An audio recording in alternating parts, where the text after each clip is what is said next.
Bonsoir, Antoine Frémont, professeur du Conservatoire national des arts et métiers.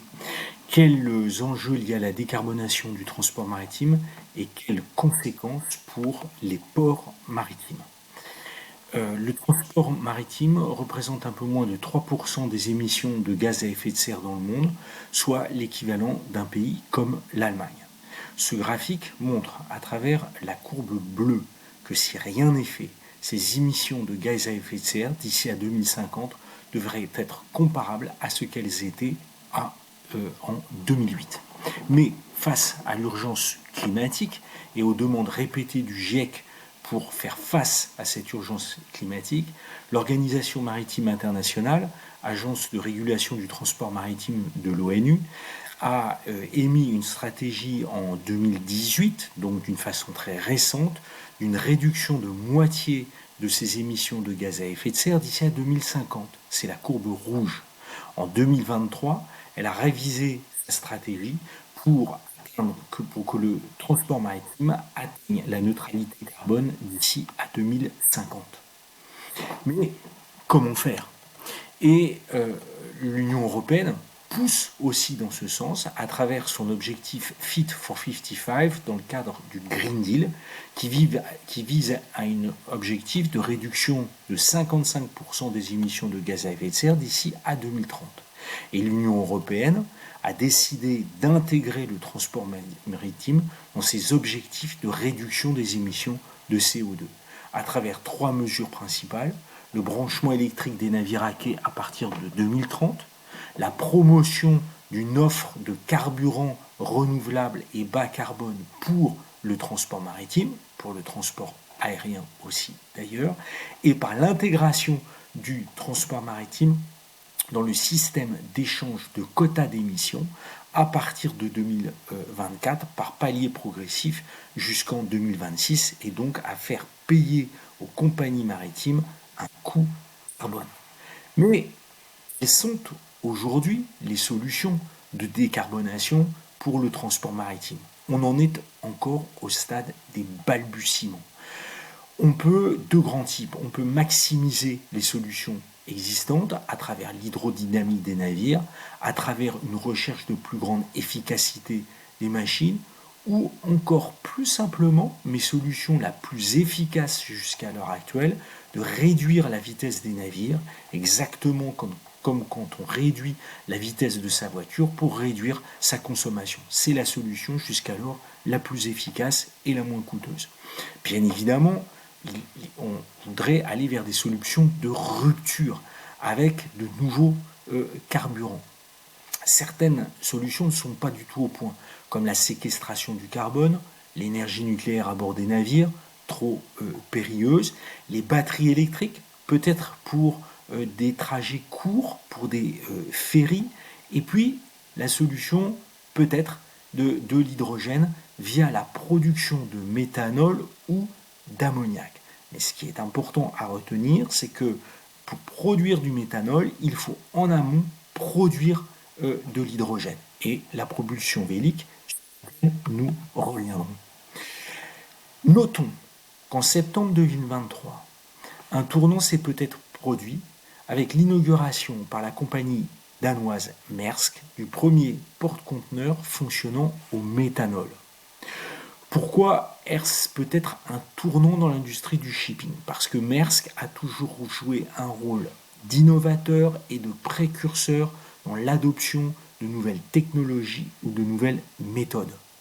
Le méthanol permet d'utiliser des moteurs relativement similaires à ceux utilisés avec les fuels lourds, des moteurs diesel, et donc peut-être est-ce un tournant pour l'industrie.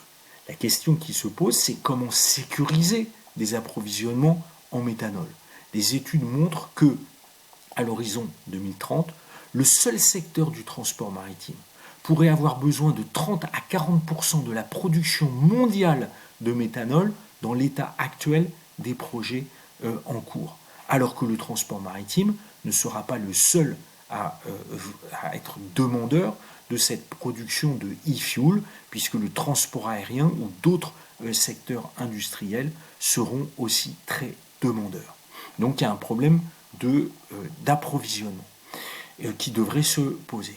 Notons qu'en 2023, le carnet de commandes de navires neufs reste très balbutiant puisque la moitié de ce carnet de commandes se fait toujours avec des navires conventionnels, une autre moitié avec des navires utilisant de nouveaux carburants, mais pour l'essentiel d'entre eux utilisant du gaz naturel liquéfié, c'est-à-dire à nouveau une énergie fossile. Alors, c'est pour ça que la propulsion vélique peut jouer un rôle important, car cette propulsion vélique, à travers les rotors, à travers des ailes, des voiles rigides ou des kites, peut réduire, en fonction de la conception, peut réduire la consommation des navires de 30 à 40%, ce qui est loin d'être négligeable. Et la France occupe dans ce secteur un créneau intéressant, même si on doit passer du stade du prototype au stade de l'industrialisation. Alors, bien évidemment, quelles conséquences pour les ports maritimes dans ce processus de décarbonation? Eh bien, un enjeu industriel majeur avec la redécouverte du rôle stratégique des zones industrielles ou portuaires. Celles-ci ont été le lieu de l'industrialisation au lendemain des Trente Glorieuses et le lieu du raffinage, de la chimie et de la pétrochimie. Et aujourd'hui, ces zones industrielles ou portuaires peuvent redevenir des lieux très importants de la production d'hydrogène sur des échelles industrielles afin de faire des économies d'échelle et de faire baisser le coût de l'hydrogène.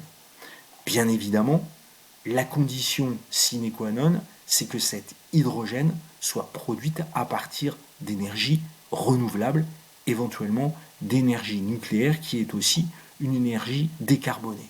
Et donc, on a besoin de produire à grande échelle, on a donc besoin de foncier disponible, et c'est pourquoi les zones industrielles ou portuaires sont des zones intéressantes. Et il faut sans doute aussi penser à l'échelle des corridors. Je pense bien évidemment au corridor de l'axe Seine pour planifier à l'échelle de ces corridors ces implantations industrielles de production de l'hydrogène, amenant elles-mêmes des productions de e-fuel. Certes, le modèle économique des ports sera réinventé, car petit à petit, la production le transit du pétrole qui a déjà fortement baissé va continuer à diminuer, ce qui fait autant de recettes en moins pour les ports. Et cette production d'hydrogène peut être une nouvelle source de recettes pour les ports. Tout ça se fait dans un contexte concurrentiel à l'échelle mondiale et à l'échelle européenne. Pour preuve, l'exemple du port de Rotterdam qui entend s'imposer d'ici 2030 comme le nouveau hub européen de la production d'hydrogène en Europe, pour réaffirmer en fait son rôle qui a toujours été le sien de hub énergétique de l'Europe via le pétrole, mais il entend aujourd'hui le faire via l'hydrogène. On peut se poser la question si une stratégie européenne de planification de ces implantations de production d'hydrogène à l'échelle industrielle ne devrait pas être conduite à l'échelle des grandes plateformes portuaires européennes, plutôt que ça soit stricto sensu la concurrence qui joue, car en fait, il y va d'un enjeu de souveraineté européenne à l'échelle mondiale. C'est non seulement la souveraineté nationale, mais bien plus que la souveraineté nationale, c'est la souveraineté européenne derrière qui se joue à travers cette transition énergétique et qui touche bien évidemment le transport maritime. Donc, redisons-le, les ports aujourd'hui ont un rôle stratégique et éminent à jouer dans ce processus de réindustrialisation et de transition énergétique à travers la création de nouvelles plateformes pour la production d'énergie et pour la production d'hydrogène. Je vous remercie pour votre attention et me tiens éventuellement à votre disposition mon adresse mail pour des informations complémentaires. Je vous remercie de votre attention.